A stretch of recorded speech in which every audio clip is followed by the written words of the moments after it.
Monsoon के मौसम में तूफान, बारिश और धूप सभी प्रकृति में बिल्कुल सही मात्रा में दिखाई देते हैं। प्रकृति को ताजा और जीवंत बनाए रखने के लिए आज महीने का आखिरी दिन है।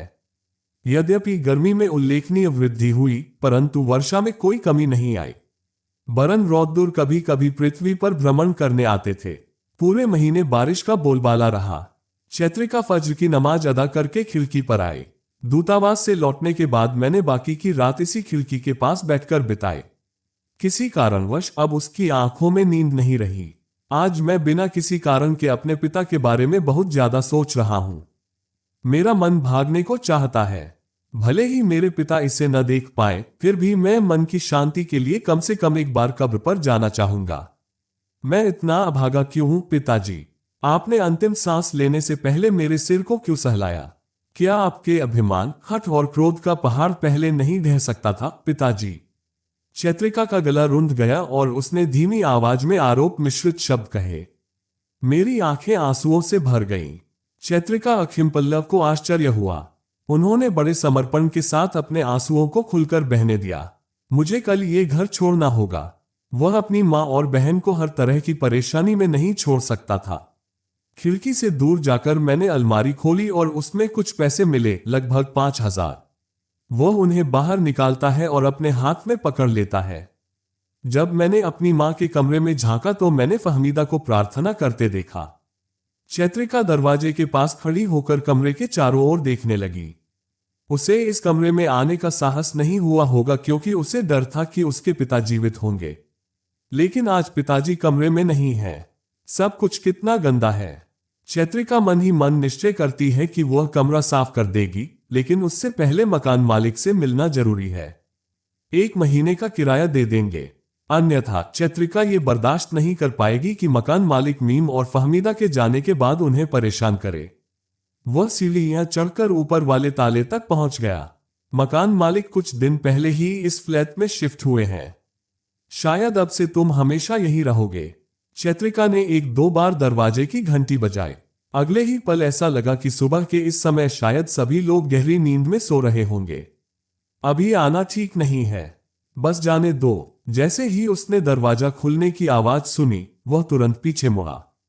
सामने पगड़ी पकड़े खड़ी महिला की ओर देखते हुए उसने पूछा, क्या चाचा घर पर हैं? दरअसल मैं सुबह सुबह ही एक मूर्ख की तरह घर आ गया। इसके लिए क्षमा करें आंटी। महिला मुस्कुराए और बोली, कोई बात नहीं, आ जाओ। चैत्रिका अपनी चप्पलें उतारकर एक तरफ रख देती है। वह नंगे पैर चलता है और स्थिरता से चलता है। महिला फिर मुस्कुराए और बोली, मैंने सुना है कि कल आपकी शादी है। चैत्रिका को शर्म क्यों महसूस हुई। उसने आंख मारते हुए कहा, आंटी आप तो शादीशुदा हैं। कल एक छोटा सा कार्यक्रम है। मैंने आपकी मां से सुना। तुम बैठ जाओ, मैं तुम्हारे चाचा को बुला रहा हूं। जैसे ही मैं पास की विकर कुर्सी पर बैठा, मकान मालिक बड़ा चश्मा पहने हुए कमरे से बाहर आ गया। चैत्रिका को यह लड़का पसंद नहीं है। उसकी पत्नी का व्यवहार जितना मधुर है, उसका व्यवहार ठीक उसके विपरीत है। गरम स्वभाव वाला और कठोर। अस्सलामु अलैकुम अंकल, मकान मालिक ने अभिवादन का उत्तर देते हुए कहा। बैठ जाए। मैं बैठूंगा नहीं। चाचा की एक विनती थी, कृपया इसे वापस मत दो। हमारा 3 महीने का किराया बकाया है। अभी इसे 1 महीने तक रखें। मैं शेष 2 महीने का भुगतान शीघ्र ही कर दूंगा। मेरी नौकरी बहुत अच्छी है। मैं इसे जल्द ही तुम्हें दे दूंगा। आप पैसे रख लें, मैं 3 महीने का किराया नहीं दूंगा। चैत्रिका चौंक गई। उसे लगा कि उसने गलत सुना है। उसने कर्कश स्वर में पूछा, क्या कह रहे हो अंकल? मां, पिछले 3 महीनों में आपने बहुत सारे तूफानों का सामना किया है। मुझे किराया नहीं देना पड़ेगा। बैठ जाओ, जाओ और चाय पियो। ये कहकर वह ड्राइंग रूम से बाहर चला गया। चैत्रिका को लगता है कि यह एक भ्रम है जिससे बाहर आना बेहद जरूरी है। वही व्यक्ति जो अपने पिता के बीमार होने पर किराया देने में बहुत सख्त था, पिछले कुछ दिनों से किराया देने से इनकार कर रहा है। सब कुछ कितना अजीब लगता है। चैत्रिका बिना एक क्षण भी विलंब किए घर पहुंच गई। जैसे ही वह कमरे में दाखिल हुआ, उसने फहमीदा की चिंतित आवाज सुनी। आप कहाँ चले गए थे? मैं छत पर गया था माँ। तुम जाओ और आराम करो, मैं आज नाश्ता बनाऊंगा। वह किराया देने जाने के बारे में जानबूझकर चुप रहा। बाद में पता चलता है कि मकान मालिक में अचानक हुए बदलाव के कारण उसकी मां अवसाद में चली गई है। चैत्रिका ने अपनी कमर पर घूंघट बांधा और अहमद साहब के कमरे को साफ करने लगी। वह लंबे समय से अपने पिता के लिए सब कुछ ठीक करना चाहता था, लेकिन ऐसा नहीं हो सका। मुझे अभी भी याद है कि कुछ साल पहले मैंने ट्यूशन फीस के लिए बचाए पैसों से अपने पिता के लिए एक पंजाबी किताब खरीदी थी, लेकिन श्री अहमद ने इसे स्वीकार नहीं किया। इसके बजाय उसने शॉपिंग बैग को फर्श पर फेंक दिया। चैत्रिका रोना भूल गई थी। छाती के अंदर वह लगभग फटने ही वाला था। फहमीदा ने उसे गले लगाया और कहा, एक दिन तुम्हारे पिता तुम्हें बहुत प्यार करेंगे चैत्रा। आप इसे एक साथ रखें। आपकी मां ने जो कहा वह आपको कहां से मिला, यह तुम्हें बिल्कुल भी समझ में नहीं आया। मां ने शायद मुझे सांत्वना देने के लिए ऐसा कहा होगा। चैत्रिका की छाती में विष की तरह तीव्र पीड़ा फैल गई। स्वरयंत्र भी कट और फट रहा है। बहुत दर्द होता है। उसने अपनी आंखें बंद की, गहरी सांस ली और काम पर वापस लग गया। वह बिस्तर से उठकर अपने पिता की मेज के पास आता है। श्री अहमद एक ऐसे व्यक्ति थे जो बहुत सारी किताबें पढ़ते थे। वह अपना खाली समय किताबें और पत्र पढ़ने में बिताते थे। एक किताब अभी भी खुली हुई है और उल्टी पड़ी है। शायद वह इस पुस्तक को अंत में पढ़ रहा था। उनकी मृत्यु के बाद से इस कमरे में किसी ने एक भी फर्नीचर नहीं हिलाया है। फहमीदा रात में मीम के साथ उसके कमरे में रहती है। चैत्रिका पुस्तक रखने ही वाली थी कि तभी कागज का एक टुकड़ा पुस्तक से गिरकर मेज पर आ गिरा। चैत्रिका आश्चर्यचकित होकर रुक गई। उसने किताब नीचे रख दी और मेज से मुड़ा हुआ कागज उठा लिया। दरवाजा खोले या नहीं, इस दुविधा में कितना समय, सेकंड व्यतीत होता है। फिर कागज खुल गया। अहमद साहब का लेखन हमेशा सुंदर रहा है। जब आप कागज खोलते हैं तो आपको बड़ा झटका लगता है। वह कुछ कदम पीछे हटकर बिस्तर पर बैठ गया। क्या मैं पिता बनने के लायक भी हूं? मैं ही तुम्हारे सारे दुखों और परेशानियों की वजह हूं चैत्रिका। जब तुम पैदा हुई थी तब मैं परिवार में सबसे खुश व्यक्ति था। उस दिन मुझे ऐसा लगा था जैसे मुझे दुनिया के सारे महंगे तोहफों से बढ़कर कुछ मिल गया हो। तुम एक गुड़िया की तरह थी। तुम्हारे छोटे छोटे गोरे हाथ पैर। जब तुम्हारी मां तुम्हें मुझे देना चाहती थी तो मुझे डर था कि कहीं तुम्हारे कोमल कोमल शरीर को तुम्हारे पिता के मजबूत हाथों से चोट न लग जाए, है न? मैंने अपने बेटे के मुंह में तुम्हारा जीना दुश्वार कर दिया था। तुम्हारे बेटा बनने के बाद सब कहते थे कि मेहुल मेरे बुढ़ापे की लाठी और ताकत है। लड़कियां शादी के बाद दूसरों के घर सजाने में व्यस्त हो जाती हैं। एक समय था जब मैं अपने पड़ोसी से ये शब्द सुनकर बदल गया था। मैं तुमसे ज्यादा मेहुल को प्यार करने लगा था। जब तुम चीखती चिल्लाती थी तो मैं बचपन में हंसता था, सोचता था कि मैं मेहुल से इतना प्यार क्यों करता हूं। कभी कभी मैं तुम्हें रोता हुआ देखता था मेहुल की मौत के बाद मुझे लगा कि तुम ही हो जिसने उस दिन मेहुल को छत से फेंक दिया था ईर्ष्या से। हो सकता है कि तुमने अपने अज्ञानी मन में ईर्ष्या पाल रखी हो और उसे नुकसान पहुंचाने के लिए जानबूझकर उसे छत पर ले गए हो। यही मैं इतने सालों से सोच रहा हूं। तुम्हें देखकर मुझे मेहुल की मौत याद आ गई। मैं क्रोधित हो जाऊंगा। मैं जानता हूं कि मेरी सोच गलत थी। जब आप छोटे थे तब भी आप मूर्ख नहीं थे, लेकिन आपके पिता ने आपको गलत समझा और जीवन भर आपको परेशान किया।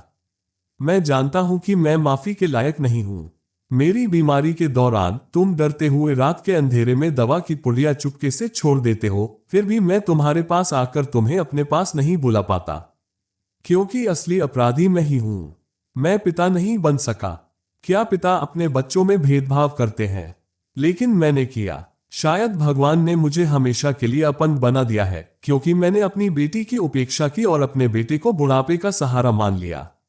यद्यपि इन समयों में मेरा हृदय पिघल जाता है, यद्यपि मुझे अपनी गलतियों का एहसास हो जाता है, फिर भी मेरे पास तुम्हें पुकारने के लिए कोई चेहरा नहीं होता। आज मैं निःशब्द हूं मां। आपकी नजर में मैं दुनिया का सबसे अच्छा पिता नहीं, बल्कि सबसे बुरा, सबसे घिनौना पिता हूं। मुझमें इतना साहस भी नहीं है कि मैं आपको ये कागज दिखा सकूं। मैं तो ये भी नहीं जानता कि तुम्हें ये कभी मिलेगा भी या नहीं। यदि हो सके तो अपने अक्षम्य पिता को क्षमा कर दीजिए। क्या आप किसी ऐसे व्यक्ति को माफ कर देंगे जिसके प्रति आपने कभी कोई क्रोध या नाराजगी नहीं रखी? चैत्रिका को अपने पिता के प्रति कोई दुख नहीं है। उसे बस प्यार पाने का अफसोस है। उसके पिता को उसकी गलती समझ आ गई है, जो उसके लिए एक बड़ी उपलब्धि है। फिर भी चैत्रिका का दिल टूट रहा है। अहमद साहब ऐसा भेद कैसे कर सकते थे? क्या बेटे सचमुच बुढ़ापे में अपने माता पिता की लाठी होते हैं? क्या ये रीढ़ की हड्डी है? क्या ये लड़कियों का नहीं है? माँ और मीम को पत्र देखकर दुख होगा, इसलिए चैत्रिका घूंघट के पीछे छिपकर अपने कमरे में चली जाती है। पिता ने अपनी गलती स्वीकार की और उस पर दया दिखाई, भले ही क्षण भर के लिए ही सही। क्या ये या इससे कम है? चैत्रिका बुदबुदाते हुए बोली, पिताजी, मेरे मन में आपके प्रति कोई सम्मान नहीं है। मुझे आपसे बहुत सारा प्यार है, बहुत अधिक। चैत्रिका अपना मोबाइल हाथ में लेकर बैठी है। लगभग 1 घंटा हो गया होगा। मैंने दोपहर में एक बार सफारत से बात की। जब उनसे पूछा गया कि क्या बुखार कम हो गया है, तो उन्होंने कहा कि मैं स्वयं जांच कर लूं। चैत्रिका को बहुत आश्चर्य हुआ। वह कैसे जांच करेगा? हम कल देखेंगे। अब जब फोन दिया जाता है तो प्रियंती जवाब देती है और कहती है कि सफारत कमरे में नहीं है।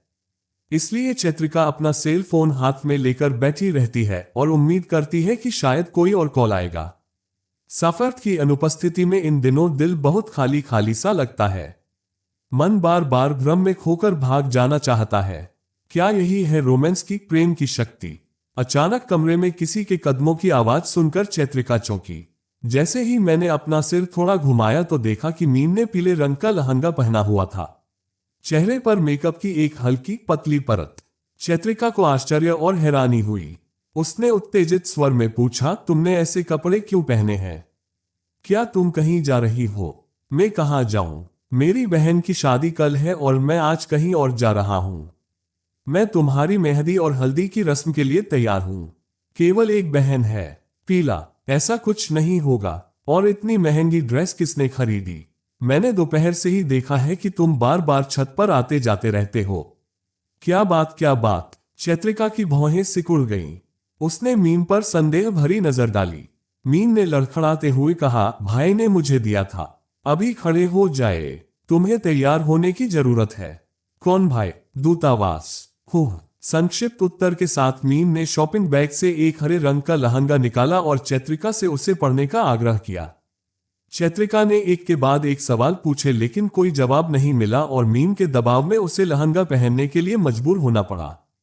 मीम ने मेरा हाथ पकड़कर मुझे बिस्तर पर बैठा दिया।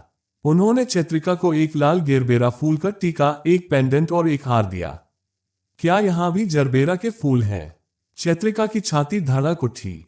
मुझे कुछ भी समझ नहीं आ रहा है। मीम ने हल्की मुस्कान के साथ कहा, अब आप समारोह के लिए तैयार हैं।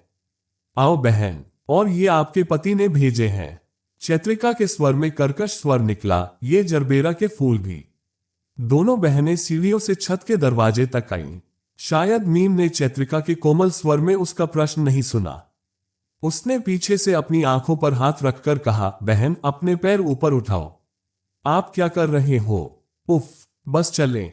चैत्रिका धीरे धीरे चलती है। एक समय ऐसा आया जब मीम की बातें रुक गईं। जैसे ही मीम ने अपनी आंखों से हाथ हटाया, चैत्रिका ने धुंधली निगाह से चारों ओर देखा। अचानक वह चुप हो गया। खुद को छत की मंद रोशनी में पाकर उसने कमरे के बीच में सिंथिया, मेहता, मीम, देहान, अयान और प्रियंती के मुस्कुराते हुए चेहरे देखे। जेरिन भी एक तरफ खड़ी है, लेकिन चेहरे पर मुस्कुराहट की कमी है। सभी लोग थोड़ी थोड़ी दूरी से चैत्रिका पर गुलाब की पंखुड़ियां छिड़कने लगे। वह खुशी से रोने वाला है। पूरी छत को आकर्षक लाइटों से सजाया गया है।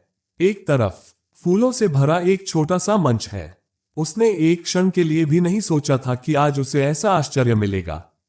सिंथिया ने हाथ जोड़कर कहा, क्या आश्चर्यचकित होने का कोई और कारण है? क्या आप मुझे अभी सारे आश्चर्य दिखाने वाले हैं? मेहंदी कलाकार आ गया है। चलो भी। जैसे ही चैत्रिका को मंच पर रखा गया, दो लड़कियां मेहंदी लगाने के लिए दोनों तरफ बैठ गईं। उसने अपने दोनों पतले हाथ आगे बढ़ाए। चैत्रिका को समझ में नहीं आ रहा था कि यह सब व्यवस्था किसने की है। लेकिन क्या सभी लोग आकर यह नहीं कहते थे कि दूतावास यही है? चैत्रिका शर्म के मारे किसी से पूछ भी नहीं सकी। एक मेहंदी कलाकार पूछता है, मैडम, आपके दूल्हे का नाम क्या है? जब चैत्रिका की बात आती है तो सफरत शब्द मन में आता है। चैत्रिका की आंखें खुली हुई हैं। अपना सिर हिलाते हुए वह व्याकुल दृष्टि से सामने की ओर देखने लगा। चैत्रिका ये स्पष्ट रूप से बताने में असमर्थ है कि जब कोई सुंदर व्यक्ति सफेद वस्त्र पहनता है तो उसे कैसा महसूस होता है। मन का विश्लेषण करने के लिए उपयुक्त शब्दों का अभाव बहुत बड़ी कमी है। जब वह सफारत के शरीर पर लिपटी सफेद पंजाबी को देखता है तो उसे सचमुच हिचकी आने लगती है। सिंथिया ने पानी का गिलास लिया और उसके चेहरे के सामने रख दिया। थोड़ा पीने के बाद चैत्रिका ने अपना ध्यान पुनः मिशन पर लगा दिया। तुरंत ही उसे एक गंभीर उत्सुक पुरुष की आवाज सुनाई दी। क्या तुम ठीक हो, चैत्रा? चैत्रिका स्वयं अंदर से युद्ध के नगाड़ों की आवाज से परेशान है। पूरे सीने में जबरदस्त कंपन, शरीर के हर कोने में रोमांच। भिखारी की आंखों की तरह उसकी आंखें भी केवल दूध के दायरे तक ही सीमित रहती हैं। गला उलझ रहा है। उफ, इस परिपक्व उम्र में एक आदमी इतना कुशाग्र हो सकता है, ये सोचकर चैत्रिका अचंभित हो रही है। वह स्वयं को भावुक किशोर चैत्रिका समझकर भ्रमित हो रहा है। उसके गाल शर्म से दोगुने लाल हो गए। उसने सिर हिलाया और कहा, ठीक है। हालांकि सफरत ने अपनी भौहें उठाई और स्थिर निगाह से उसे देखती रही। चैत्रिका ने जो देखा उससे वह दंग रह गई। उसने तुरंत अपनी आंखें नीची कर ली और उन्हें फर्श पर केंद्रित कर दिया। सफारत ने एक प्लास्टिक की कुर्सी खींची और उसके ठीक सामने और पास में बैठ गया। जैसे ही उसने चैत्रिका की ओर देखा, जो सिर झुकाए खड़ी थी, उसका निचला होंठ थोड़ा मुड़ गया। सिंथिया ने हाथ हिलाकर कहा, क्या दामाद जी, मेरा बेटा कहाँ है? सफर चैत्रिका की ओर देखते हुए राशि ने भारी आवाज में जवाब दिया, आपके बेटे के आते ही उसे नंबर 1 मिल गया। इयान ने इसे नीचे ले लिया। ऐसा लगता है जैसे यह आ रहा है। क्या आप एक चाचा के रूप में मेरे बेटे को पहले स्थान पर नहीं ला सकते? आपने मेरे दामाद को बड़ी मुश्किल से भेजा था। क्या तुम्हें अपनी पत्नी से मिलने की इतनी जल्दी है? क्या हम तुम्हारी पत्नी को निगल लें? यदि आप इसे निगल लेंगे तो इसे पचा नहीं पाएंगे, क्योंकि केवल मुझ में ही उन्हें पचाने की क्षमता है। मैं जानता हूं कि आप अपनी ऊर्जा अनावश्यक रूप से बर्बाद नहीं करेंगे। सफर्त की बातें सुनकर पूरे कमरे में हंसी फैल गई। चैत्रिका को बहुत आश्चर्य हुआ। समय के साथ सिंथिया और सफारत के बीच कितना सुंदर रिश्ता विकसित हुआ है। वे दोनों भाई बहन जैसे हैं। उन दोनों के बीच बहुत सुंदर मुकाबला हुआ। इस कार्यक्रम में भवन के लगभग सभी किराएदार उपस्थित थे। दूतावास ने एक मीम के साथ सभी को आमंत्रित किया। वह इस चैत्रिक रात्रि को शराब पीकर नहीं बिताना चाहता। वहां उपस्थित सभी लोग दूतावास की प्रशंसा से भरे हुए थे। कुछ लड़कियां सफारत के लुक के बारे में कानाफूसी कर रही हैं। इसी बीच चैत्रिका को बगल से एक मधुर स्त्रीवत आवाज सुनाई दी। चैत्र, अपू का भाग्य बहुत अच्छा है, अन्यथा हमें ऐसे सुंदर अमीर लड़के क्यों नहीं मिलते। काश हमारे पति भी इतने सुंदर होते। अपनी आंखें हिलाना कठिन हो रहा है। चैत्रिका की इच्छा और अभिलाषा उस लड़की के चेहरे पर मेहंदी लगाने की जागृत हुई। वह किसी को भी अपनी खुशी बर्बाद नहीं करने देगा। यदि कोई व्यक्ति जो जीवन भर दुखों से ग्रस्त रहा है, उसे थोड़ी सी खुशी मिल जाए तो वह उस खुशी को बरकरार रखने की पूरी कोशिश करेगा। चैत्रिक न तो उससे ऊपर है और न ही नीचे। बिल्कुल जैसे ही मीम हल्दी का कटोरा लेकर सीढ़ियों पर आधी दूरी तय कर चुकी थी, अचानक दीहान उसके सामने आ गया। अचानक ऐसी घटना पर मीम फूट फूट कर रोने लगती है। जैसे ही वह पीछे की ओर गिरने की कोशिश कर रही थी, दीहान ने उसका हाथ कसकर पकड़ लिया, क्योंकि वह अपने शरीर की लय को नियंत्रित नहीं कर पा रही थी। उसने उसे अपनी छाती से लगा लिया और कसकर पकड़ लिया। वह खुद भी बहुत डरा हुआ है। मीम ने अपना सिर छाती पर रखा और जोर जोर से सांस लेती रही। पंजाबी ने लिफाफा पकड़ लिया और धूर्त स्वर में बोला, क्या कर रहे थे आप?